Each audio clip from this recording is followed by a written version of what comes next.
Senhor, nós te louvamos, bendizemos o teu nome, te agradecemos pela oportunidade de estarmos aqui reunidos, Deus, para desfrutarmos dessa aula maravilhosa, que é de um conhecimento incrível, pertinente, Senhor, proveitoso, que o Senhor nos dê a graça, ó Deus, de aprendermos, de fato, Senhor, entendermos a importância de nos posicionarmos, ó Deus, não como teus defensores, pois o Senhor não precisa de homem algum para, ó Deus, defendê-lo, mas como servos fiéis, Senhor.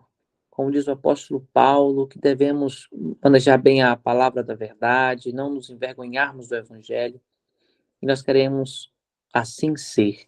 Toma o teu filho Alberto, dá a ele capacidade, graça, unção, para comunicar, Senhor, a tua igreja, os teus filhos, aquilo que é, ó Deus, necessário. Nós te louvamos, te agradecemos por tudo, em nome de Jesus. Amém. Professor Alberto, jogue duro.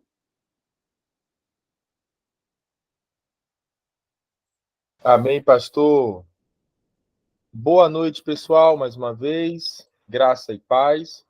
Estamos chegando, graças a Deus, né? O Senhor aprove ao Senhor a oportunidade de estarmos juntos mais uma noite para debater o tema apologética, aula 2, onde trataremos de outros aspectos, né, dos estudos da defesa da fé. Na nossa aula de hoje, continuaremos a propor um debate, uma conversa relacionando filosofia, história da igreja, bibliologia, porque, como já foi falado, e é tema de todas as nossas aulas, que o estudo da teologia, seja qual componente venhamos a estudar, ela é necessariamente dialógica. Estaremos sempre conversando com outras ciências. Na aula de hoje, inclusive, com as artes, mas de uma maneira bem breve, já que a hora já está avançada. Bom, pessoal, dando continuidade dos temas debatidos na aula passada, eu gostaria de propor mais uma reflexão no início da nossa aula, sobre, começando para ilustrar aquilo que nos proporemos a refletir, os conceitos de concretismo e neoconcretismo. Nas aulas presenciais, no curso da ética, nós aprofundamos mais um pouco, mas hoje vai ser bem rapidinho, falaremos sobre isso. Não sei o quanto os irmãos estão familiarizados com a história da arte, mas a partir, né, da primeira metade do século XX, com a consolidação da, da arte contemporânea, né, uma arte que não visa apenas uma representação fiel da realidade, mas que visa propor reflexões, críticas, proposições, fazer refletir. Eu sempre gosto de pensar sobre o concretismo e o neoconcretismo. Imagine que entre as artes plásticas, artes visuais, nós temos figuras como essas aí, ó, chamadas concretismo, que são figuras estáticas, embora não reflitam nenhuma imagem da realidade, são muito criativas, bonitas, mas ela tem uma característica de ser estática, parada, né? Enquanto nós temos um outro movimento que é uma reação ao concretismo, que é o neoconcretismo. O neoconcretismo, como expressão artística, ela também tem esse caráter físico, né, essa estrutura pesada, mas ela tem uma grande diferença do concretismo para o não concretismo. O concretismo ele é fixo, parado, né, estático. Enquanto o neoconcretismo ele é móvel e permite a interatividade, né? Nessas construções, nesse tipo de arte, nós não somos meros espectadores, espectadores passivos, meros observadores, mas nós somos, sim, participantes do processo de construção e aperfeiçoamento dessas expressões. Gosto de começar essa aula com essa provocação, porque nos faz pensar que o estudo da teologia, e nesse caso da apologética, ela não está fechada, não está completa, e não somos aqui donos da razão, mas a nossa ideia é que na aula de hoje venhamos colocar mais um bloquinho no nosso conhecimento. Estaremos juntos cooperando mutuamente para que venhamos a crescer em graça e conhecimento do Senhor. Então, me darei por satisfeito se após a aula de hoje a gente tem aquela pulga atrás da orelha, aquelas perguntinhas, a busca por saber mais, a busca, aquelas perguntas sinceras que nos fazem crescer e nos tirar daquele espaço de conveniência, aquele espaço que não nos permite crescer. Mas o objetivo é futucar, é questionar, é provocar a reflexão, além de colocar bases seguras para consolidar e fortalecer a nossa fé e nos fazer cada vez mais amantes de Cristo e parecidos com Ele. Aí, eu vi essa imagem e achei muito interessante. Só para te lembrar de olhar por outro ângulo. É muito comum que nós venhamos a sustentar ideias fixas sobre algumas coisas. Como disse o sábio Raul Seixas, eu prefiro ser uma metamorfose ambulante do que ter aquela velha opinião formada sobre tudo. Quando a gente estuda, quando a gente lê, a tendência é dizer como disse o sábio Sócrates, né? Só sei que nada sei. Isso significa que você está turbado, que você não tem convicção? Não, mas significa que nós não temos o pudor de mudar de opinião ou de refletir sobre uma verdade posta sempre que necessário.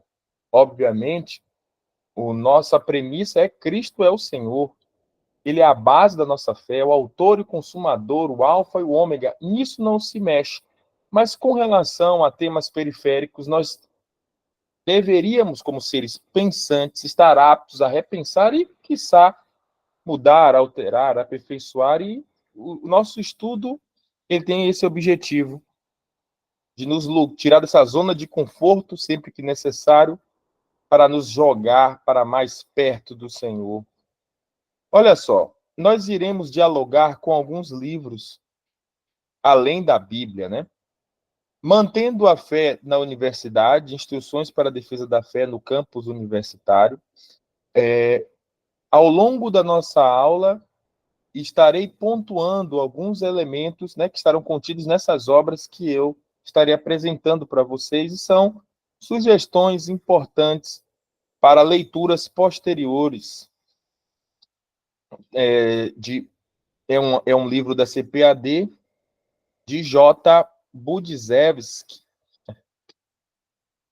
Temos outro livro também na mesma linha, O Cristão e a Universidade, um guia para a defesa e o anúncio da cosmovisão cristã no ambiente universitário, de Valmir Nascimento, uma outra obra muito importante, bastante recomendável. Temos esse aqui, de William Lane Craig, talvez o nome mais conhecido no mundo quando o assunto é apologética, quando é defesa da fé, apologética para questões difíceis da vida. E esse aqui, Jonas Madureira, Inteligência Humilhada. Claro, como sempre digo, nosso objetivo não é esgotar o assunto, nem sair sabendo absolutamente tudo sobre apologética, mas essas obras, em nível introdutório, nos trará boas reflexões a fim de aperfeiçoar os nossos conhecimentos acerca do que é apologética. E, claro, essas são bases importantes para a elaboração do trabalho final desse componente que foi proposto pelo pastor Éder, onde, pelo que vi, né, pelo que entendi, cada um deverá escolher um grupo religioso e responder àquelas sessões que foram postas. Então, os elementos que serão tratados na aula de hoje servirão como suporte para a elaboração das respostas. E outra que eu também achei bacana, e tem que tratar, né? C.S. Lewis, aquele mesmo autor das Crônicas de Nárnia, tão famoso. Porque, às vezes, quando nós pensamos em apologética, a gente pensa em filosofia, a gente pensa em tanta coisa, mas existe um nível de leitura fantástica, que também nos ajuda a refletir. É um livro bastante indicado sobre esse assunto. Bom, colocadas essas referências, eu gostaria de trazer, né, o conteúdo da aula. Vamos lá. O verdadeiro comprometimento com o evangelho vai para além de um nível intelectual e penetra o campo espiritual. Esse compromisso é claramente expresso em Gálatas 2:20, onde Paulo afirma: "Vivo não vivo mais eu, mas Cristo vive em mim." Claro, que, como já foi falado, a nossa expressão de fé cristã, ela passa por uma mudança de mente. Ela passa por uma mente transformada, por uma mente que reflete que nós temos a mente de Cristo. Mas, para além disso, sabemos que a nossa experiência com Deus é uma experiência, em primeira instância, espiritual. Claro, como já vimos também, uma coisa não anula a outra, mas andam juntas, né? A fé e a reflexão, o pensamento. E a experiência de fé significa nesse reinar de Deus sobre nós. É quando o Senhor se assenta na cadeira mais importante da nossa vida e passa a reinar sobre nós. Quando o nosso eu ele vai perdendo lugar, a nossa subjetividade, a nossa alma, para a vontade de Deus em Cristo, mediante a tua palavra, pela instrumentalidade do Espírito. O trabalho apologético, por sua vez, pode ser comparado ao trabalho do lixeiro. Eu gostei, essa é uma frase do pastor Tasso Licurgo.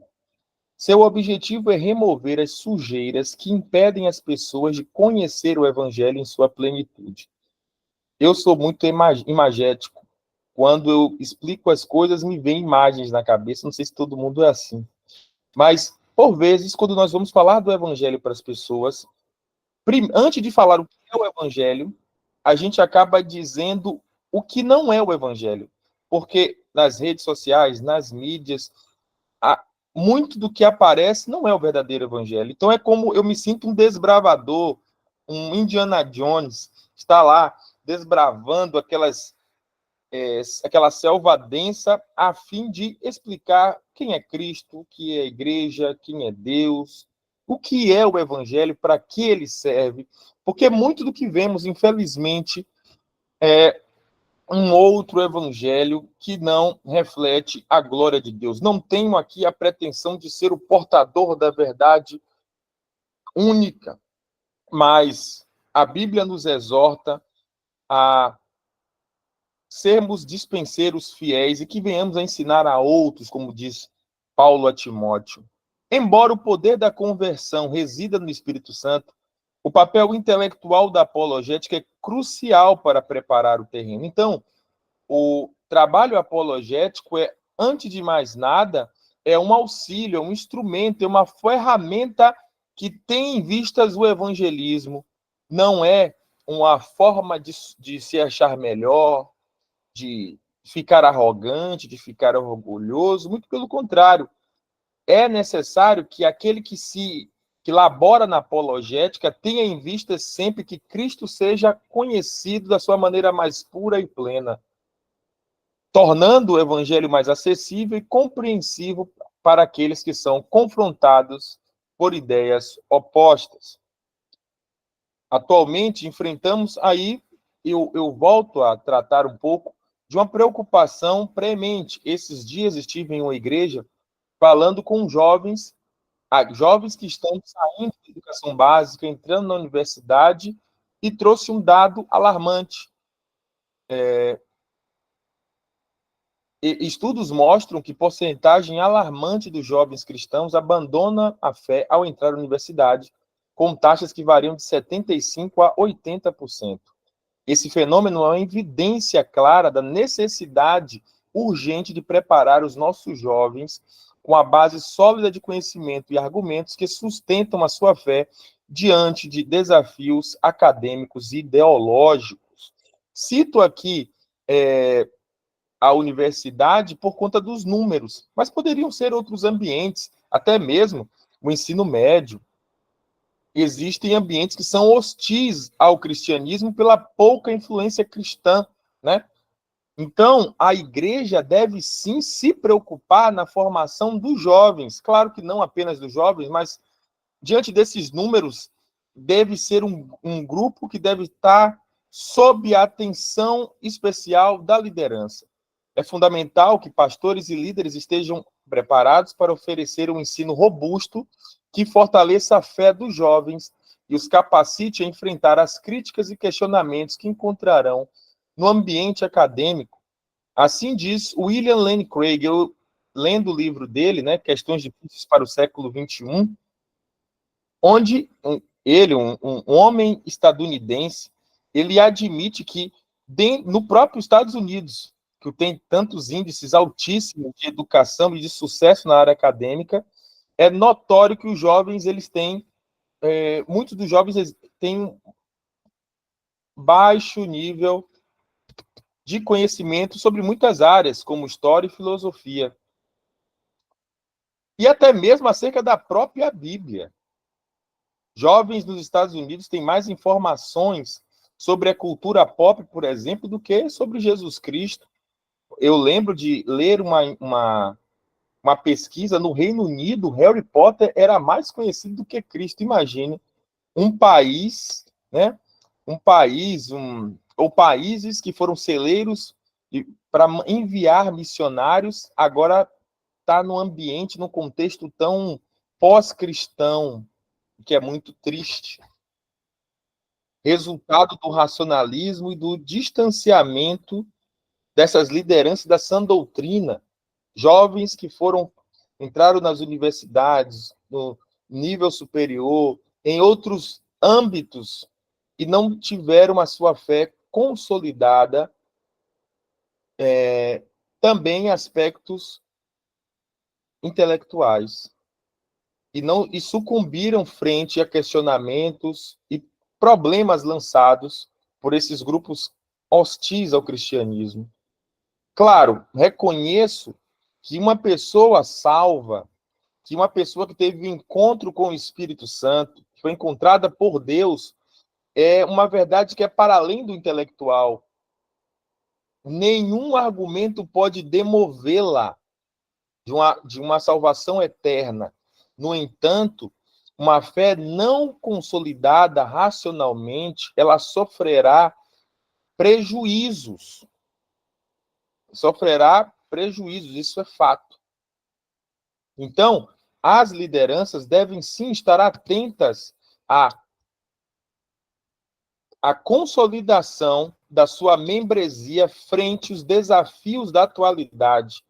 Essa é uma crítica que muito é feita às lideranças. Essa não preocupação com a formação intelectual dos seus membros como se fosse algo de menor importância.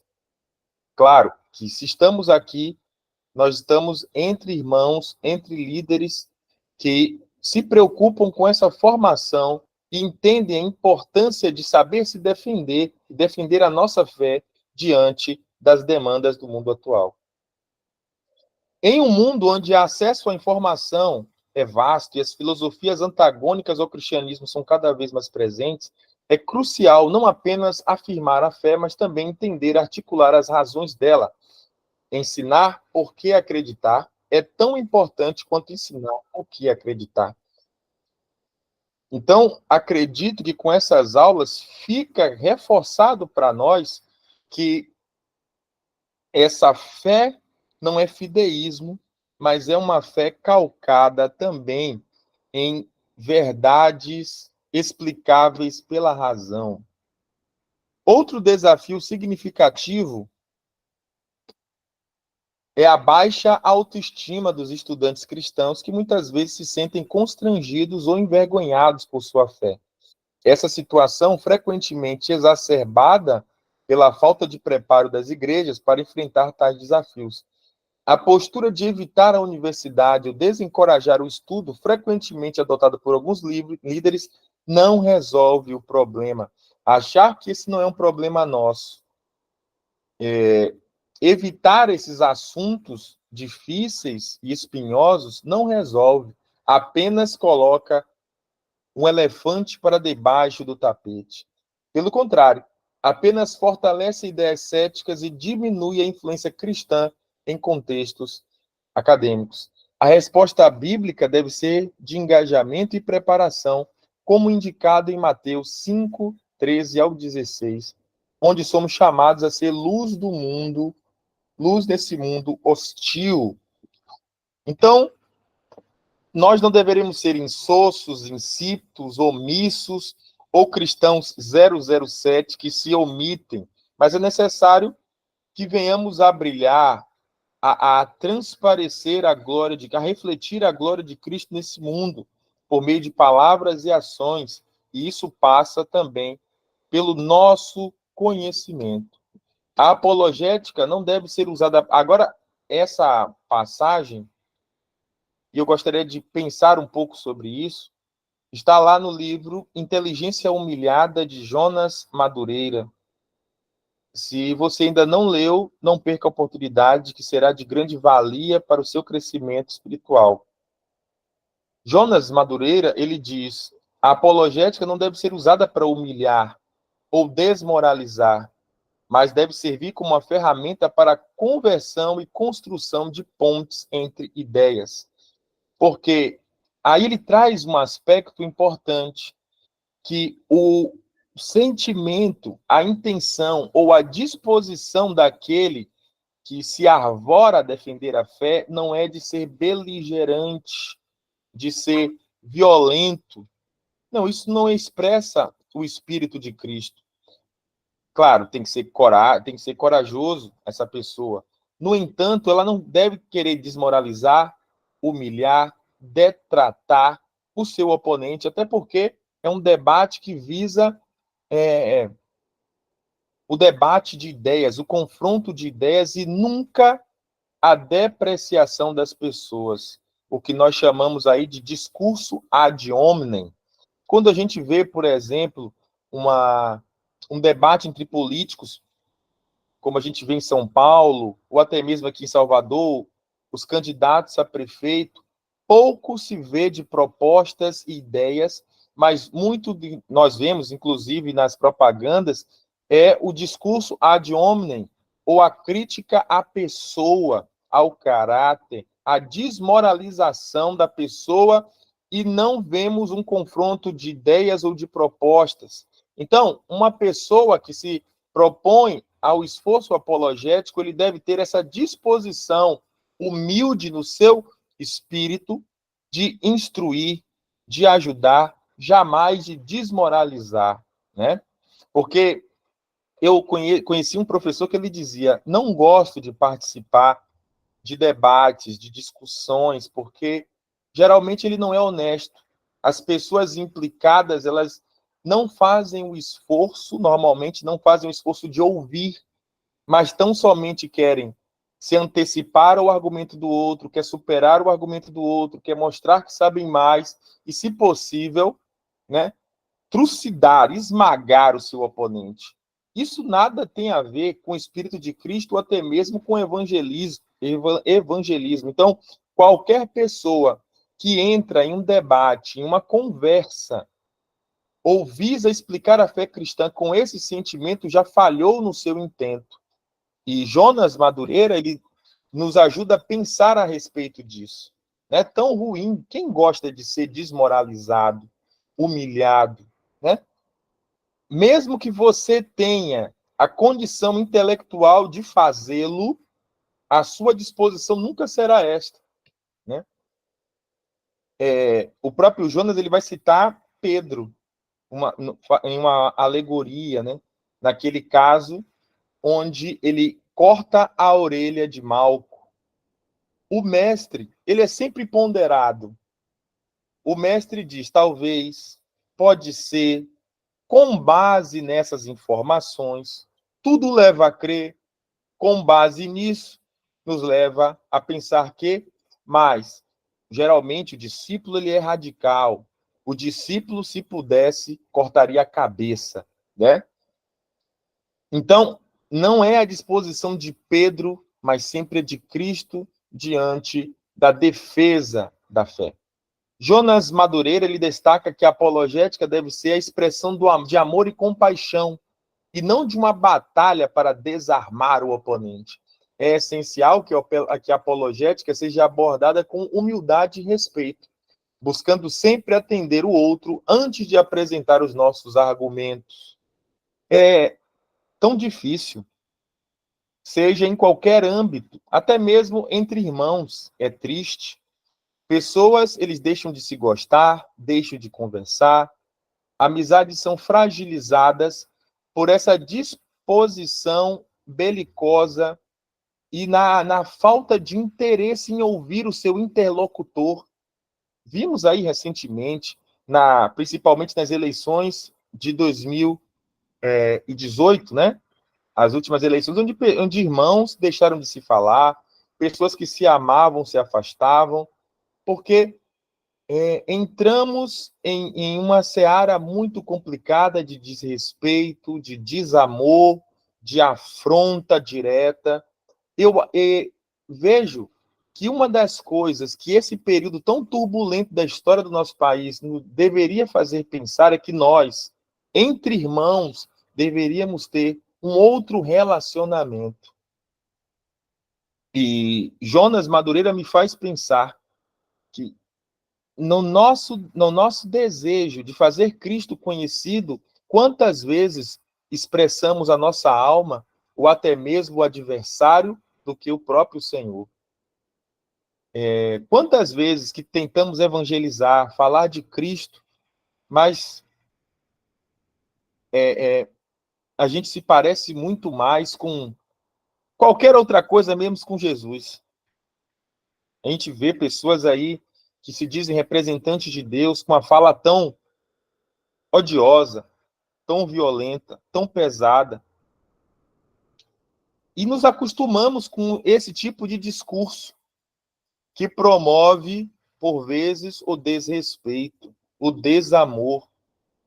É possível ser apologético, defender a fé de uma maneira amorosa e respeitosa e levando Cristo às pessoas, sabendo e não tirando da nossa vista de que quem faz a obra de conversão é o Espírito Santo, sempre. Não será alterar a voz, não será com sofismas, muito menos com discurso ad hominem, que levaremos pessoas a Cristo. Então, essa disposição do coração precisa ser repensada. Insisto, irmãos, eu vejo isso como algo de primeira ordem para a nossa reflexão. Acredito que o Senhor move todas as coisas e nos reuniu nessa noite para pensar a respeito disso, porque os nossos representantes, as pessoas que estão em evidência, por vezes, eles não levam em consideração essa postura, essa disposição e essa atitude. Mas entramos no jogo de que o que vale é vencer, é ser superior, é esmagar o oponente. Então, a apologética não é isso. Na nossa fala, nas nossas respostas, com relação ao trabalho que deveremos fazer para a última aula do componente, devemos levar em consideração nas nossas palavras isso.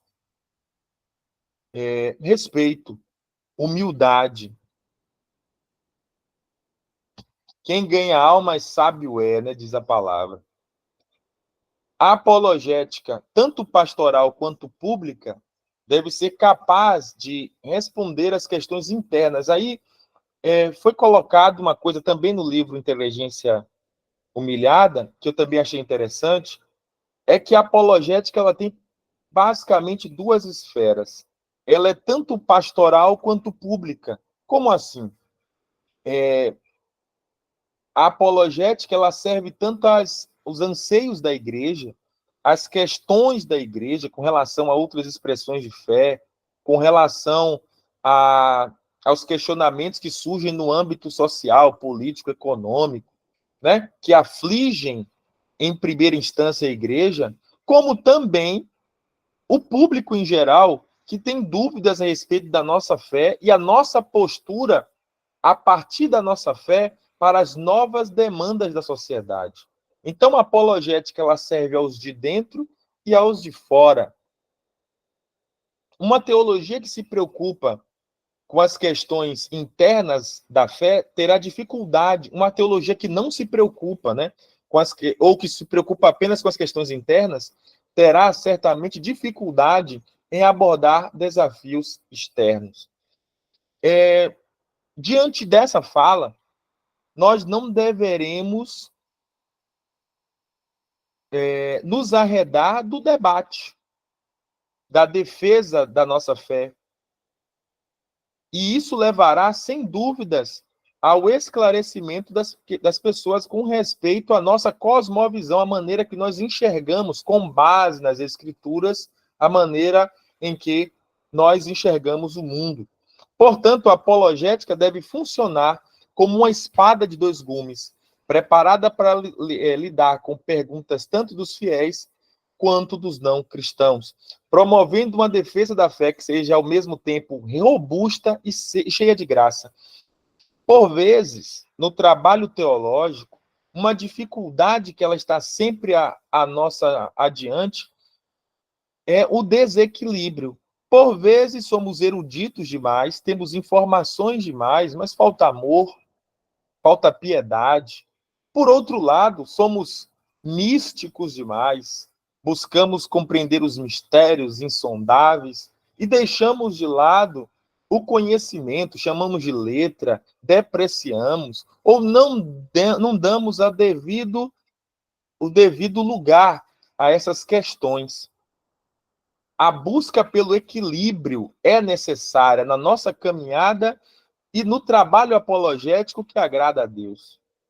Bom, a respeito do que foi falado até aqui, alguém gostaria de fazer algum pronunciamento, emitir alguma opinião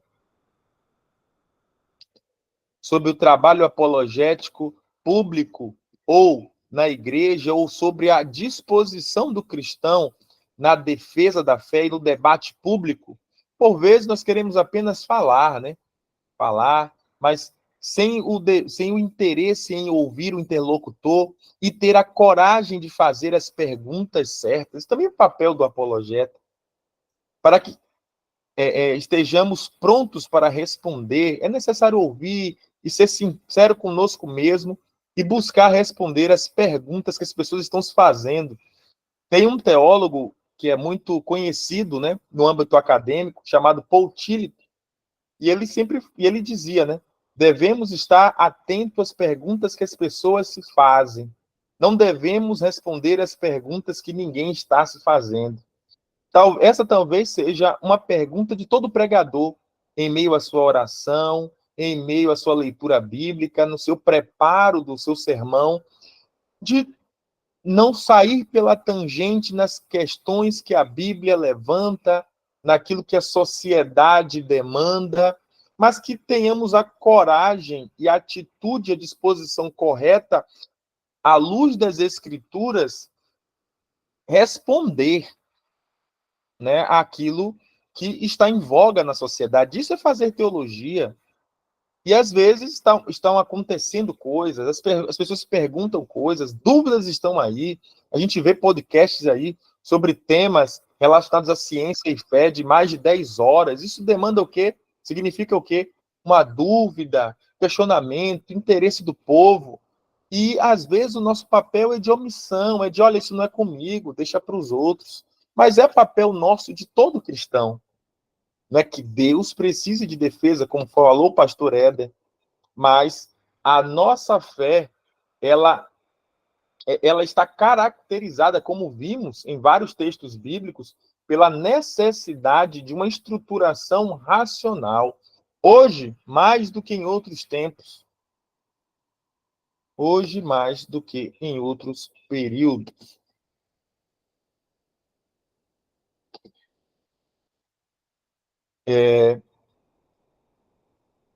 A apologética é uma ferramenta poderosa para o evangelismo, pois permite que os cristãos dialoguem com pessoas de diferentes crenças e cosmovisões, respondendo às suas dúvidas e apresentando o evangelho de forma persuasiva em uma sociedade pluralista, onde muitas vezes se busca a verdade de uma maneira sincera. A apologética deve abrir portas para que as pessoas conheçam a Cristo. Vejam, num mundo marcado por essa cosmovisão pós-moderna, que não acredita na verdade absoluta, nós, a igreja, coluna e baluarte da verdade, munidos de uma fé apologética, deveremos apresentar o evangelho, claro, de uma maneira espiritual, mas racional.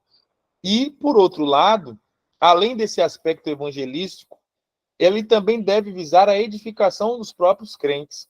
A apologética também fortalece a fé dos cristãos, proporcionando-lhes uma base sólida para crerem no que acreditam. Ao estudar as razões racionais para a fé, os crentes são encorajados e capacitados a enfrentar dúvidas pessoais e se manterem firmes diante das pressões externas. Em resumo, a apologética não é apenas uma defesa acadêmica, mas uma prática vital para o crescimento espiritual e o testemunho do cristão no mundo de hoje. Ao fornecer respostas claras e convincentes às perguntas e críticas que surgem em nossa cultura secularizada e pluralista, a apologética desempenha um papel essencial na preservação e na proclamação do Evangelho. Vejo também que a Bíblia, lá no Salmo 1, aquele famoso Salmo 1, ele nos conclama ao papel apologético. Mas de que forma? Quando a Bíblia fala: bem-aventurado que o varão que não anda segundo o conselho dos ímpios, nem se detém no caminho dos pecadores, nem se assenta na roda dos escarnecedores, antes tem o seu prazer na lei do Senhor, e na sua lei medita de dia e de noite. Não é possível fazer uma boa defesa da fé sem gastar tempo de qualidade com o Senhor, sem se dedicar à reflexão das Escrituras, sem ler, sem conversar, sem meditar, sem se dedicar à palavra. Conheço muitas pessoas que dizem que leram a Bíblia muitas e muitas vezes. E é bom ler a palavra. Nós devemos estar cheios de todo o conselho de Deus, estar cada vez mais munidos da verdade de Deus, nos lavar com a sã doutrina, com a palavra, como está escrito em Colossenses. Isso é fato, né? É um desejo de todo cristão. Mas eu me pergunto que, às vezes, leituras apressadas, leitura como que para bater o cartão, se elas são a leitura suficiente para refletir, para pensar sobre. Eu me lembro do pastor Éder falar algumas vezes na igreja sobre isso, a respeito de uma leitura de qualidade, uma leitura cuidadosa, uma leitura refletida, para que Deus nos faça pensar na Bíblia de uma maneira adequada, não mecanizada. Assim como eu fico imaginando, né? Assim como as profissões, aquelas profissões que são repetitivas, que não exigem de nós uma reflexão ou um senso criativo, elas estão caindo em obsolescência, estão sumindo do mapa, estão sendo sumariamente substituídas por máquinas, inteligência artificial. Vocês acham mesmo que uma fé cristã no automático ela será eficaz? Não, meus irmãos. A Bíblia nos chama a meditar na palavra de dia e de noite. Estar orando sem cessar. Não é pelo muito falar, mas o contato constante com o Senhor. Então, a experiência apologética ela não é fria e acadêmica, mas ela é espiritual e piedosa. Então, aliar as duas coisas é necessário. Então, uma disposição correta, uma mentalidade correta, tendo em vistas o evangelismo, a edificação dos santos e o de fora, são premissas fundamentais para o trabalho apologético. E isso não é descolado de uma vida devocional, da comunhão dos santos, muito pelo contrário, porque já vimos que teologia é isso, é através da conversa, da comunhão, da troca, que traz o aperfeiçoamento para a obra do ministério. Aí, eu gostaria de contribuir com os irmãos com alguns textos, né? Judas 1:3, amados, quando empregava toda a diligência em escrever-vos acerca da nossa comum salvação, senti que era necessário corresponder-me convosco, exortando-vos a batalhar diligentemente pela fé que uma vez por todas foi entregue aos santos. Temos também Filipenses 1:7, pois tenho-vos em meu coração, visto que todos sois participantes da graça comigo, tanto nas minhas prisões como na defesa e confirmação do evangelho.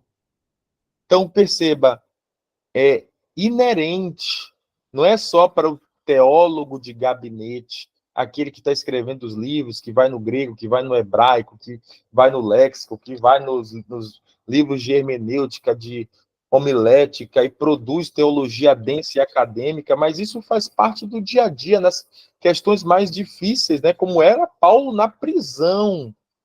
É corriqueiro, é em todas as situações e circunstâncias, a defesa e confirmação do evangelho. Como também Paulo fala sobre a defesa do evangelho, mostrando que a apologética envolve tanto a proteção das doutrinas cristãs, como da proclamação da verdade. 2 Coríntios 10:4-5. Porque as armas da nossa milícia não são carnais, mas poderosas em Deus para a demolição de fortalezas, anulando-nos sofismas e toda altivez que se levanta contra o conhecimento de Deus, levando cativo todo pensamento à obediência de Cristo. Textos que nós estamos passando rapidamente, mas que se nós viéssemos a nos dedicar a cada um desses, daria uma aula, ou, perdão, uma pregação bastante profunda sobre o tema apologética. Porque todos esses elementos teológicos, ou a filosofia, ou a história, as ciências afins, nos ajudam e nos amparam, mas elas são apenas suportes. Mas elas são poderosas em Deus para a demolição das fortalezas, anulando os sofismas. São aqueles argumentos mentirosos que têm o objetivo apenas de suplantar, de prevalecer. E hoje, mais do que nunca, nós vemos isso, né? Nas redes sociais, na internet, na televisão, que temos de sofismas. E uma coisa que também eu acho pertinente citar é que no Novo Testamento, a Bíblia nos chama a sermos bereanos, né? A sermos aqueles que checam as informações, e me parece que essa não tem sido uma verdade. E nos dias de hoje, eu digo na prática, na vida de muitos cristãos, claro que a palavra é sempre verdadeira, mas eu digo que na vida de muitos cristãos, infelizmente, essa checagem não parece que tem sido uma prática entre nós. Sejam pelas fake news, as notícias falsas que a gente replica sobre vários assuntos, desde que sirvam para fortalecer os nossos argumentos e ideias pré-concebidas a respeito de algum assunto, mas deveremos nos manter bereanos, seja com assuntos inerentes às Escrituras, como assuntos que não são inerentes às Escrituras, mas sabemos que a Bíblia ela é um livro de princípios e com base nela devemos julgar todas as coisas, como diz o C.S. Lewis, né? Creio em Deus como porque a partir dele eu vejo o mundo, vejo todas as coisas na luz de Deus e das Escrituras. Devemos estar atentos, antenados e com base nos preceitos e premissas do Evangelho julgar, analisar, filtrar o mundo, porque nós não somos pessoas que estamos alheias à realidade ao nosso redor, nós somos cidadãos pagadores de impostos, temos uma participação social, econômica e política importante, e o nosso posicionamento precisa ser consciente e bíblico. E para não cairmos em sofismas, é necessário que sejamos criteriosos. Nunca se leu tanto, mas nunca se leu tão mal. E às vezes, né, com essa pulverização e esse grande número de informações, a gente às vezes nem checa, olha lá o título e nem vai ao texto, né? É um problema geral. Por vezes não fazemos esse trabalho de checar, mas precisamos ser verdadeiros. A pergunta que nós deveremos nos fazer é: queremos conhecer mais a verdade? Queremos nos aproximar de Cristo? Queremos nos parecer com Cristo? Queremos expressá-lo com palavras e atitudes? Queremos saber mais dele ou queremos prevalecer, ter razão, ter certeza, estar certo? Então, devemos estar do lado da verdade, buscar a verdade, nos preocupar com a difusão da verdade. Esse é um tópico importante. Sobre isso, alguém gostaria de comentar? Sobre a necessidade de fazer a verdade prevalecer, de checar. Eu vejo isso como muito importante nos dias atuais. Que não tenhamos a disposição apenas de prevalecer, de ter razão, de estar certo, mas de checar a verdade, de sair da bolha, de olhar, lembra do que eu falei do neoconcretismo? De olhar sobre novos ângulos, de outras perspectivas e possibilidades, ou já estamos engessados na nossa verdade? Paulo, segundo o seu costume, foi procurá-los e por 3 sábados discutiu com eles sobre as Escrituras, expondo e demonstrando que convinha que o Cristo padecesse e ressuscitasse dentre os mortos, e que esse Jesus que eu vos anuncio, dizia ele, é o Cristo. Então, óbvio, o trabalho apologético, nós temos esses suportes que eu já falei várias vezes, que são importantes e que trazem substância à nossa argumentação. No entanto, não adianta todo esse suporte se nós não tivermos uma boa base bíblica, né? Porque como diz o autor aos Hebreus, que por vezes nós deveríamos ser mestres, né? Mas estamos ainda tateando como bebês. Quantos de nós, com tantos anos de cristãos, não sabemos explicar com clareza, de uma maneira bíblica, aspectos elementares da nossa fé, né? Eu acho que é algo que deveríamos sempre estar fazendo, buscar explicar. Você consegue, se ele perguntasse agora, o que é o Evangelho? O que é o Evangelho? Você saberia explicar? Por que Cristo é 100% homem, 100% Deus? Por que o Cordeiro de Deus, por que Cristo precisa ser homem e precisa ser Deus? Sobre a ressurreição, sobre o julgamento dos crentes, acerca de galardão, acerca de reino, são aspectos elementares, sobre batismo. Sabemos, temos clareza com relação a esses aspectos da nossa fé? Deveríamos nos perguntar sobre aquilo que é elementar. Sabemos? E o segundo ponto, após sanar essas questões, estamos aptos a falar a respeito disso para outros de uma maneira eficaz, com cuidado com a linguagem? Isso tudo é importante. E as nossas comunidades estão tendo cuidado com o ensino desses elementos, desses aspectos fundamentais da nossa fé? Professor, Pois não. boa noite, paz a todos. Boa noite. Perdão por cortar o senhor. Pode falar, meu irmão. Justamente, talvez isso seja o X da questão, né? Seja talvez o grande problema hoje da questão sair da superfície. Né? Hoje a gente nós não buscamos, né, na verdade, se aprofundar, ir na fonte, né? E nós precisamos, como o pastor está dizendo, nós precisamos estar preparados, nós precisamos estar munidos, né? Então, hoje a maioria não vive essa realidade, não tem essa sede. Claro, precisamos ter, né? Eu vivi a vida toda.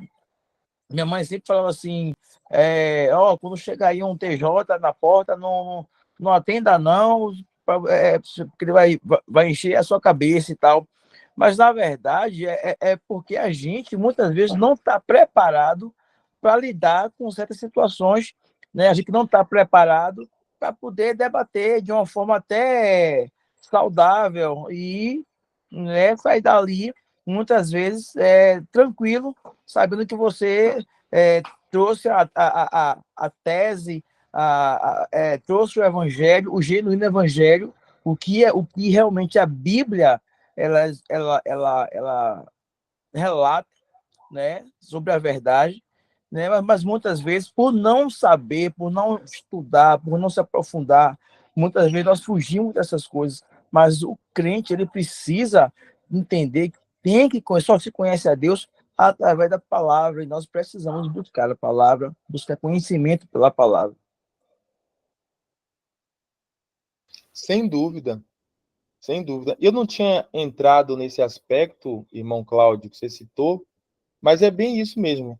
Se chegar um grupo que ele tem uma perspectiva, uma visão diferente da nossa,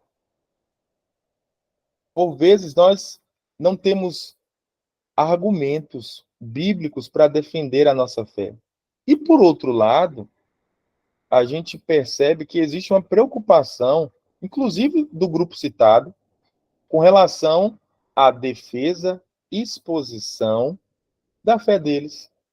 Eles estão preparados, muitos deles treinados, para defender, para explicar, para ir na Bíblia. Esse é um ponto a se pensar, né? A gente nós chamamos o outro de seita, de grupo herege, de grupo heterodoxo, de todas as coisas que pode ser chamado, mas nós que nos julgamos estar mais próximos da verdade revelada, da história, da tradição, dessa fé que tem sido desenvolvida ao longo de séculos e defendemos, nos achamos que estamos numa posição tão cômoda que nem precisamos por nos esforçar em defendê-la. Mas não é bem assim.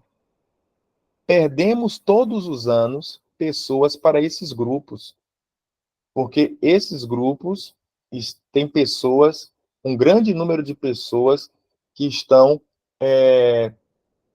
preparadas para explicar, para defender, demonstrando. Eu conheço pessoas assim, pessoas que em um momento da vida encontraram nesses grupos amparo, respostas, que muitas vezes não tem sido a nossa preocupação.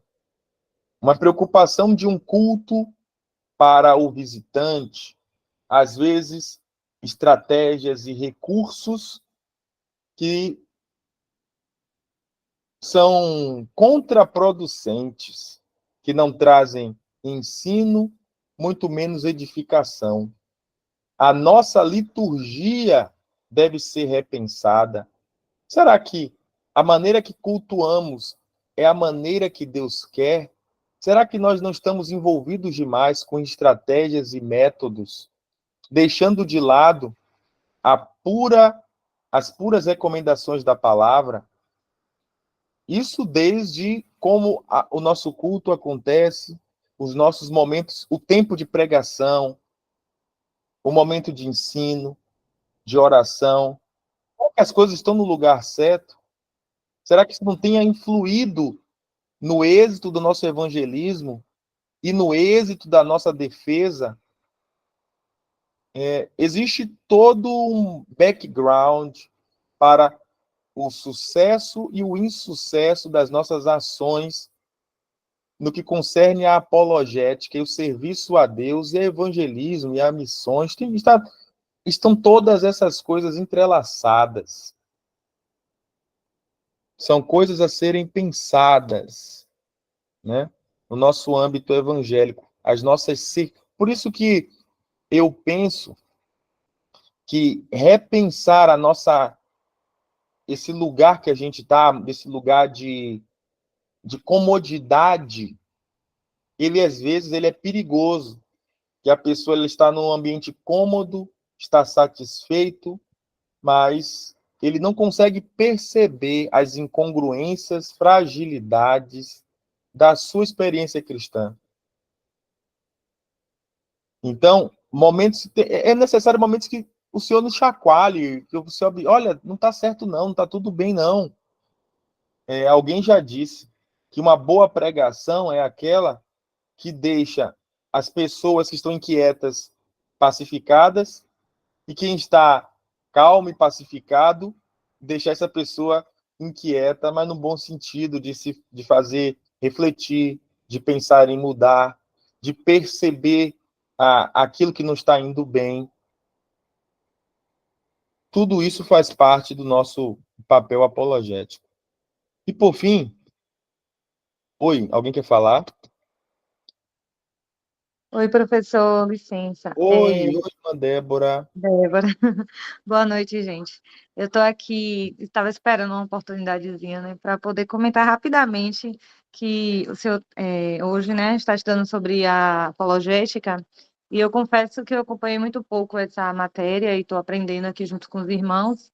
E algo que estava aqui queimando no meu coração foi só para complementar tudo que o senhor está ensinando aí, a questão, né, de das armaduras espirituais, que também é uma das coisas importantes a gente levar, aqui mesmo, né, em Efésios 6, tem a partir do 14, que ele vai falando sobre a couraça da justiça, aí ele fala, é porque eu estou com a versão nos dias de hoje.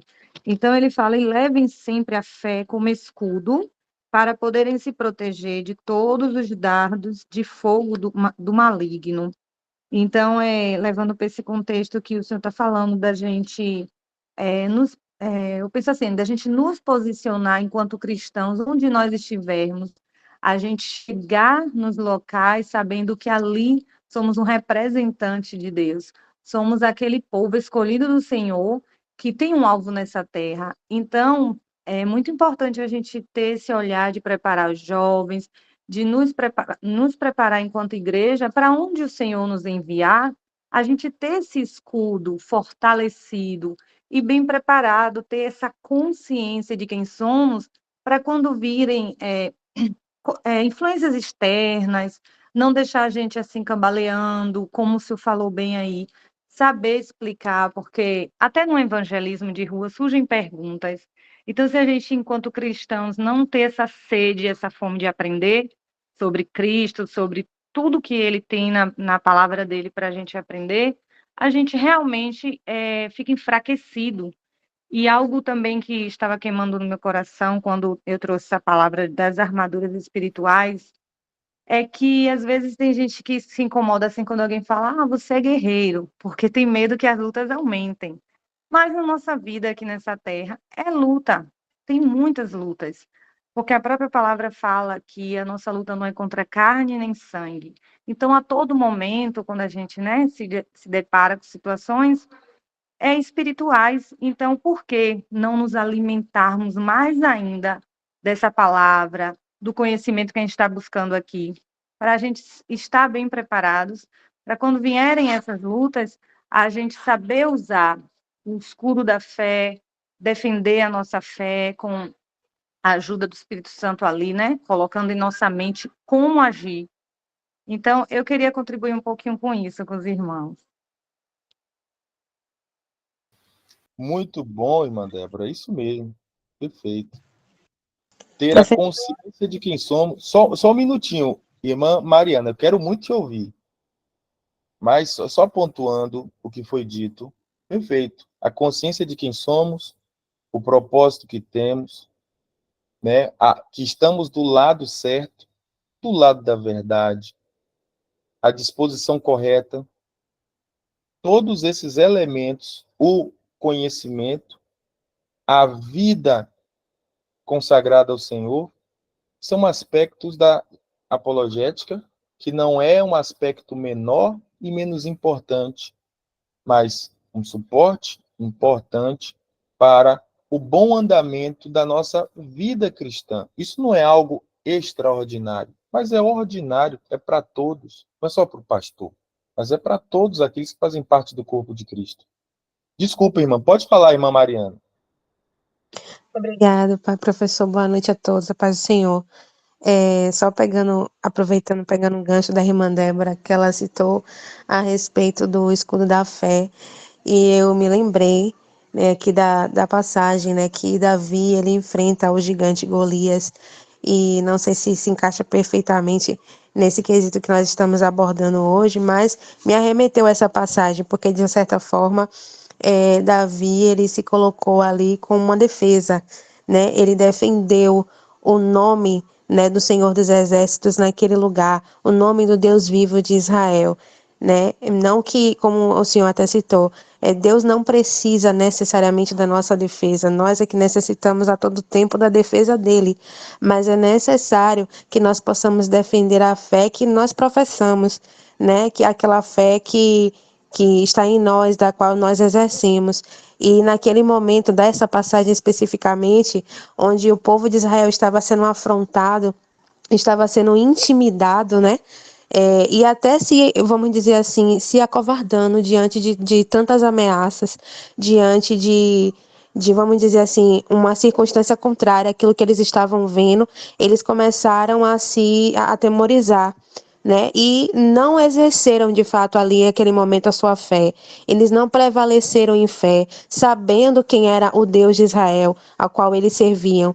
Mas Davi se levantou naquele momento ali como, vamos dizer, esse defensor, né? Ele se levantou com o escudo da fé, né? Mesmo ele sendo menor, mesmo ele estando diante de um gigante, mas prevaleceu através da vida de Davi o escudo da fé.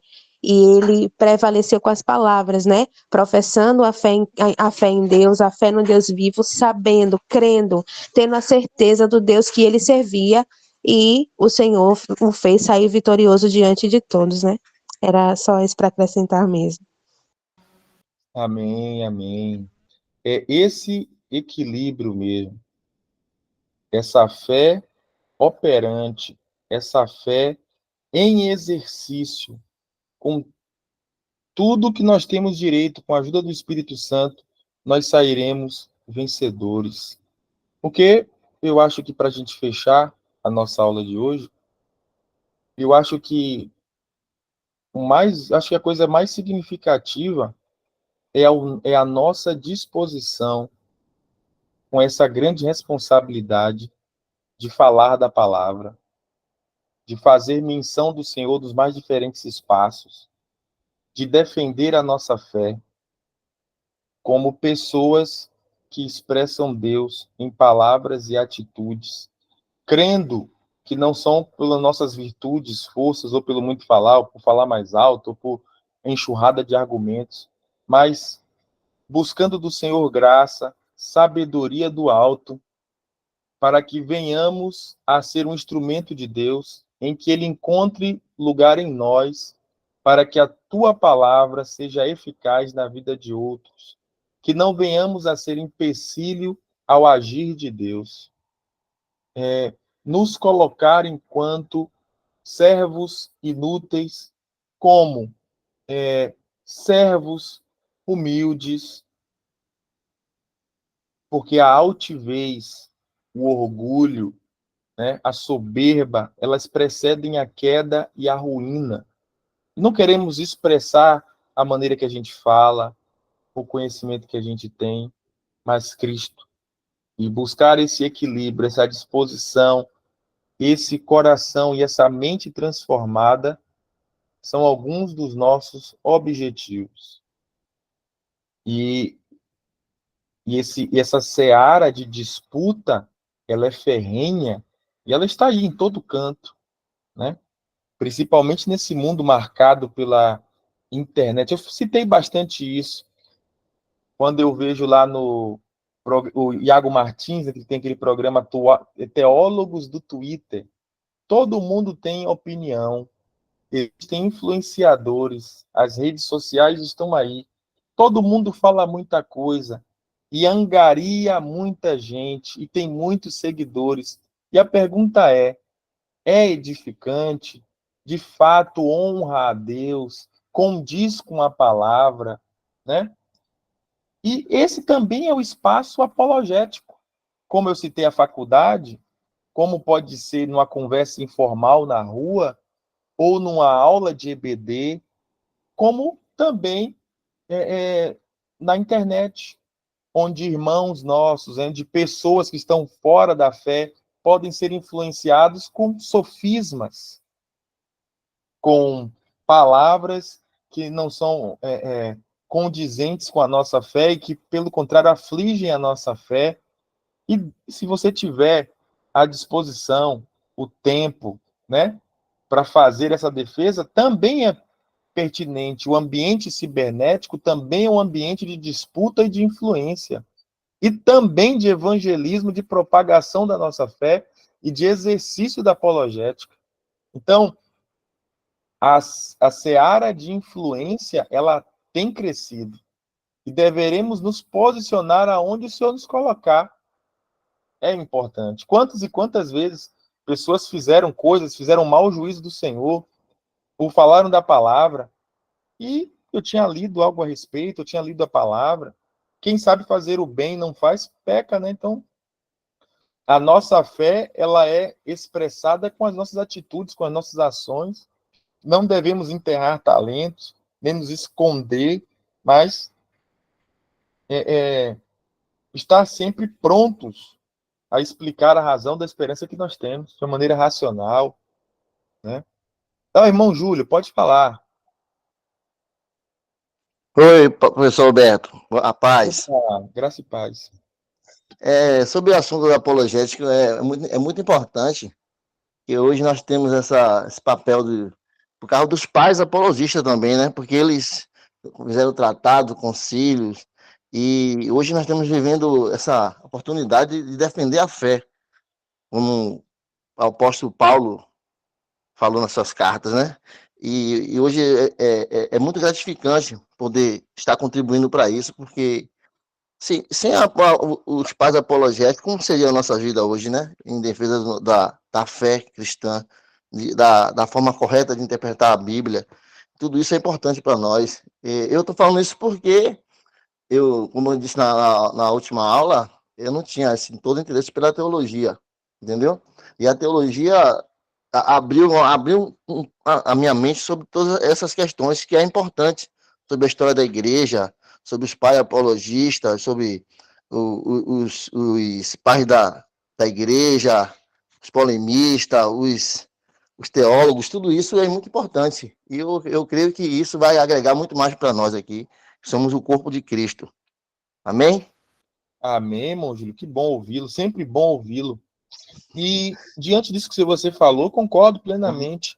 Devemos, sim, estar conscientes da nossa tradição cristã, da nossa história, porque digo todo, não existe nada novo debaixo do sol. As heresias, tudo aquilo que vier de encontro à nossa fé, eu vivo me surpreendendo. Eu estou lendo ali alguma coisa a respeito da apologética, da ação dos pais da igreja, ou do combate dos cristãos ao longo da história. Aquilo que a gente está ouvindo hoje, a gente já aconteceu há anos atrás. Há anos atrás, isso o mesmo. conhecimento da nossa história e tradição, ela nos dá subsídio, informação, para que venhamos a combater essas heresias, né? E eu achava que isso tudo era novo, né? Não é novo, Sim, desde não, não é a novo, já época está aí, já está aí. É, Nós só devemos nos apoderar dessa tradição, desse conhecimento, para nos ajudar. Nós temos uma herança muito grande que desconhecemos, glória a Deus. negligenciamos, mas o É isso Senhor mesmo. tem nos despertado para isso, né? Isso Com tudo certeza, é me enriquece. despertado mesmo. Amém, fico feliz. E, Obrigado. e que todos nós venhamos, né, a ter acesso a Isso. essas informações. Enfim, irmãos, alguém mais gostaria de contribuir?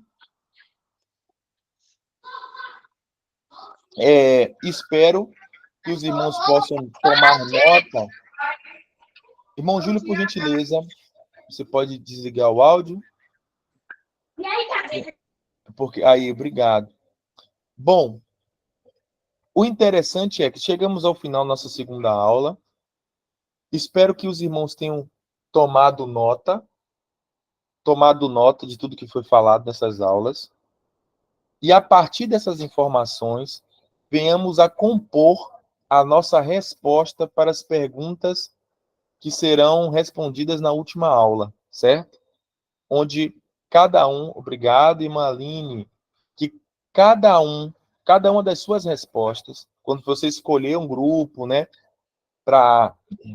deixa eu até ver o que é que o pastor Éder colocou aqui. Deixa eu ver se eu consigo ver. Meu computador está um pouquinho lento.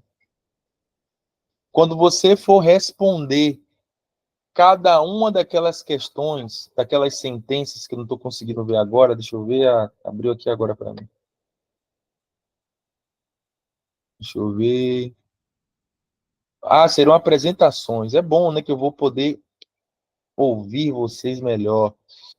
O nome, o fundador nome do fundador e data de fundação, principais heresias, aqueles ensinamentos que são contrários às escrituras, os textos bíblicos que provam estar errados, número de adeptos e templos, tudo são informações importantes para que venhamos a ter uma noção maior de que esses grupos, eles estão crescendo e eles fazem frente e fazem questões e perguntam e lançam dificuldades. Nós, enquanto cristãos, à luz das Escrituras, não devemos nos furtar de explicar a razão da esperança que temos. Então, diante dessas informações que nós estamos trazendo nessas aulas, isso tudo servirá para enriquecer as nossas respostas. Eu quero ver. Eu acho que o nosso desafio vai ser, além de pesquisar, vai ser de relacionar as informações das nossas aulas à pergunta que foi feita, às nossas perguntas, às nossas respostas. Então, vai ser essa concatenação de todas essas informações para compor essa resposta será muito importante, porque esse é o trabalho teológico, o trabalho do pensamento, da argumentação, claro, à luz da Bíblia, né? Eu estou ansioso por ver a apresentação de vocês, considerando a história e todas essas argumentações e referências que temos buscado trazer ao longo dessas aulas. Bom, irmãos, agradeço a paciência, né, e a atenção de vocês. Amei a participação de todos. Espero que até a apresentação de vocês, onde vocês terão mais tempo e liberdade para falar, seja um tempo proveitoso, não apenas um monólogo, mas um tempo em que possamos já ir exercitando esses conhecimentos que estão sendo acumulados ao longo de nossas aulas, e sem vergonha possamos expor, porque não estamos entre algozes, críticos, mas entre irmãos que queremos o crescimento mútuo, e que esse espaço seja um espaço de crescimento, e de compreensão de que estamos todos em processo de aprendizado. Ok? Alguém quer fazer uma consideração final? Não? Então, iremos terminar a aula de hoje com a palavra de oração.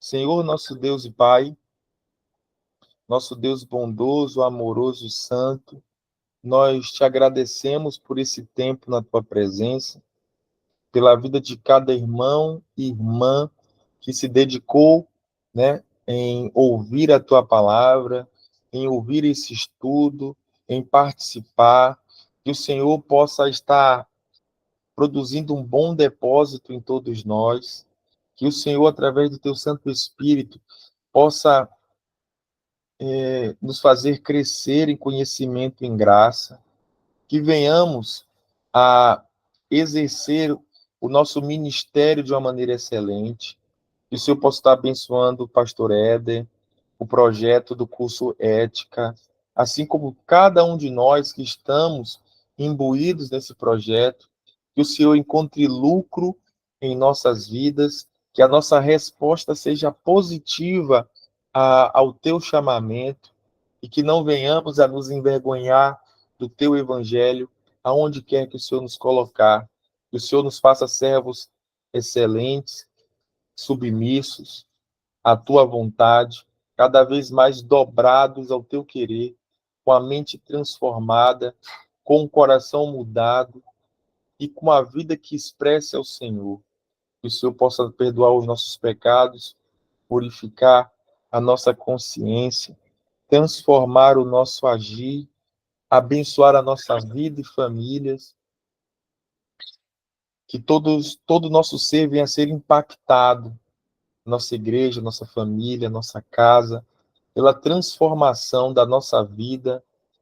Desde já nós te agradecemos pela tua bondade e misericórdia, que tem nos ajudado, nos suprido e nos direcionado até aqui. Em nome de Jesus. Amém. Irmãos, que Deus possa estar abençoando, agraciando, dando um bom descanso e nos dando uma boa ocasião de, na próxima semana, termos mais uma reunião sobre outros aspectos da apologética, para então a apresentação dos irmãos, que seja um arremate, né, de todo esse processo de aprendizado, leitura, debate, e seja um momento que seja posto à prova, né, os nossos conhecimentos, desenvolvimentos, que não param por aqui. Sei que o Senhor nos dará mais oportunidades para avançar, seja nesse ou em outros aspectos da teologia, da palavra de Deus e da vida da igreja, para a glória do Senhor. Um forte abraço, que Deus os abençoe em Cristo. Até a próxima.